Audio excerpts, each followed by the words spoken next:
Students, आज हम पढ़ रहे हैं हिंदी व्याकरण का क्लास 4 का लेसन नंबर 11, जिसका नाम है प्यारे बच्चों क्या है? काल। Lesson number 11। तो आइए प्यारे बच्चों, सबसे पहले देखते हैं काल की परिभाषा। काल काल का अर्थ होता है प्यारे बच्चों समय, अर्थात काल अर्थात समय। काल क्रिया का वह रूप है जिससे क्रिया के होने का समय तथा उसकी पूर्णता या अपूर्णता का बोध होता है। अर्थात काल क्रिया का क्या सा रूप है प्यारे बच्चों, जिससे क्रिया के होने का समय, उसके पूर्णता या अपूर्ण होने की हमें जानकारी मिलती है। उसे क्या कहते हैं प्यारे बच्चों? काल कहते हैं।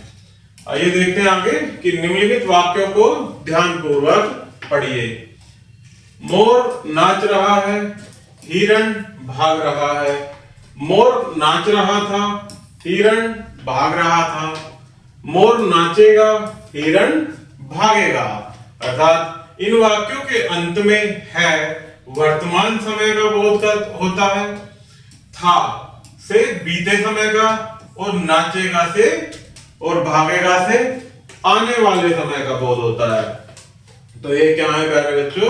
हमें उसके समय का के बारे में बता रहे हैं ये शब्द।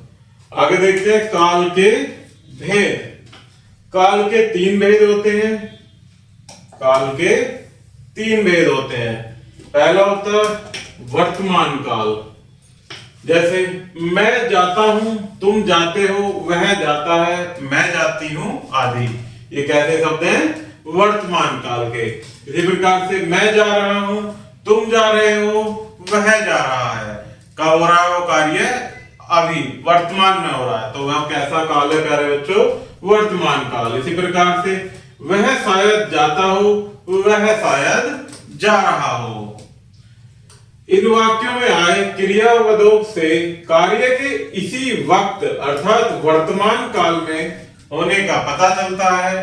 ये क्रियाएं वर्तमान काल में हैं। जिस क्षण बात कही जा रही है उसी क्षण के साथ क्रिया के होने का बोध होता है, वह वर्तमान काल है। इन क्रियाओं के अंत में प्राय है, हो या हूं रहते हैं। ऐसी क्रियाओं को क्या कहते हैं प्यारे बच्चों? वर्तमान काल की क्रियाएं। नेक्स्ट है, पहला होता है वर्तमान काल, दूसरा होता है भूतकाल। जैसे गरिमा ने पुस्तक पढ़ी, कब पढ़ी पता नहीं, इसका कोई समय अभी वर्तमान में नहीं है, अर्थात पढ़ी वह पहले पढ़ चुकी है। नेक्स्ट है गरिमा ने पुस्तक पढ़ी थी, कब पढ़ी थी? पहले के समय में पढ़ी थी। गरिमा पुस्तक पढ़ रही थी। तो प्यारे बच्चों, इनसे क्या पता चलता है कि कार्य बीते हुए समय में हुआ है। इन वाक्यों में बीते हुए समय में कार्य के होने का बोध होता है, अर्थात ये भूतकाल की क्रियाएं हैं।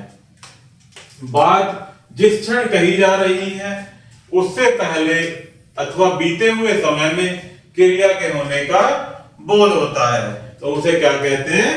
भूतकाल।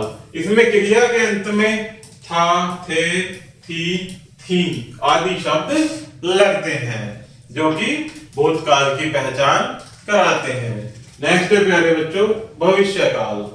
जैसे वे जाएंगे, प्रीति गीत गाएगी। अर्थात कार्य अभी ना ही तो शुरू हुआ है और ना ही पूर्ण हुआ है।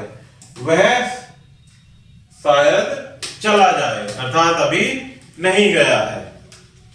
तो इन वाक्यों में प्रयुक्त क्रिया के रूपों से कार्य के आगे आने वाले समय में होने का बोध होता है। ये भविष्य काल की क्रियाएं हैं। अर्थात ये कैसी क्रियाएं हैं? आने वाले समय में अर्थात भविष्य काल में होने वाली क्रियाएं हैं। बात जिस क्षण कही जा रही है उसके बाद अथवा आने वाले समय में क्रिया के होने का बोध होता है, तो वहां क्या होता है प्यारे बच्चों? भविष्य काल। इसमें क्रिया के अंत में एगा एगी रूप लगते हैं जिनसे भविष्य काल की अर्थात कार्य के आने वाले समय में होने की पहचान होती है। तो प्यारे बच्चों, यह हमारा काल का लेसन यही समाप्त होता है। आशा करता हूं कि आपको वीडियो जरूर पसंद आई होगी, तो चैनल को लाइक एंड सब्सक्राइब जरूर कीजिएगा। धन्यवाद।